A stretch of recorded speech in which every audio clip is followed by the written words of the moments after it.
Target কেমনি বানাইছে ওসমান রে, বিদায় কেমনি করে দিছে ওসমানকে। আমি আমার তরুণদেরকে বলবো, তরুণ শপথ নাও, তিনটা জিনিসের উপরে আমাদেরকে চলতে হবে। এক নম্বর, লাইফে সত্য এবং সত্যবাদিতার উপরে থাকতে হবে। পৃথিবীর শেষ ব্যক্তি তুমি হবা যে সত্যের পক্ষে থাকবে। দুনিয়া বদল হয়ে যেতে পারে, আমি ইনসাফ এবং সত্যের পক্ষে। রাজি আছো? রাজি আছো? দুই নম্বরে মনে রাখতে হবে, এই বাংলাদেশ আমাদের জন্মভূমি, এই বাংলাদেশ আমাদের প্রিয় ভূমি।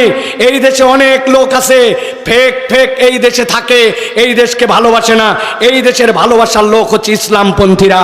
সুতরাং এই দেশের স্বাধীনতা, সার্বভৌমত্ব কোনো বুর্জোয়া গোষ্ঠীর দ্বারা সংরক্ষিত হবে না। ওরা স্বার্থবাদী, ওরা কায়েমিবাদী।